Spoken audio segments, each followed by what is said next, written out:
ఏమండి పూజ చేసుకొని వచ్చారా? బాగున్నారా? లేదండి, ఈరోజు కరెంటే లేకుండే, ఇంట్లో నీళ్లు రాలేవు, పూజ కాలేదు, వెలుతురు లేదు, నీళ్లు లేవు, ఏదో ఒక కారణాన్ని చెప్తారు కదా. హృషీకేశుని స్మరణం చేయండి. ఆ హృషీకేశుని అనుగ్రహంతో సూర్య చంద్రులకు, అగ్నికి, విద్యుత్తుకు, ఈ అన్ని తేజోమయ పదార్థములకు ఆ శక్తిని ఇచ్చే మహానుభావుడే హృషీకేశుడు. ఆ హృషీకేశుని స్మరణం చేస్తే ఎటువంటి సమస్య కూడా మీకు రాదు. చేస్తే పూజ చాలా చక్కగా శుద్ధ మడితో చేయవలెను, లేదంటే వదిలేయాలి. ఇది నా అభిప్రాయం. అందుచేత మనం పూజ చేయము. ఎందుకంటే చేస్తే చాలా మడితో చేయాలి, అంత మడి ఉడి కాదు అంటారు.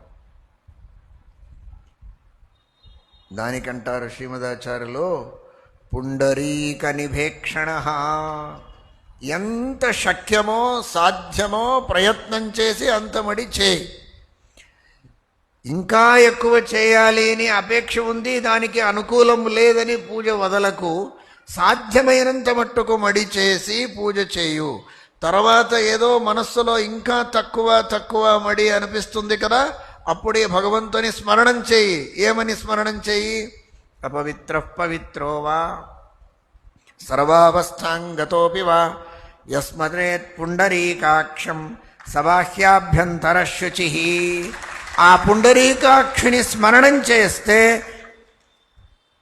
నీవు పవిత్రుడవైతావు అని చెప్పడానికి పుండరీక నిభేక్షణ అంటారు. ఆ భగవంతుని స్మరణం చేసి పూజ ప్రారంభం చేయు, మహాపవిత్రుడివి.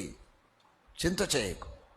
మైల ఉన్న ఎన్నో వస్తువులు మీ దగ్గరికి వచ్చినా, వాటి సంపర్కమైన ఆ సంపర్కము యొక్క దోషం మీ మీద ఉండదు.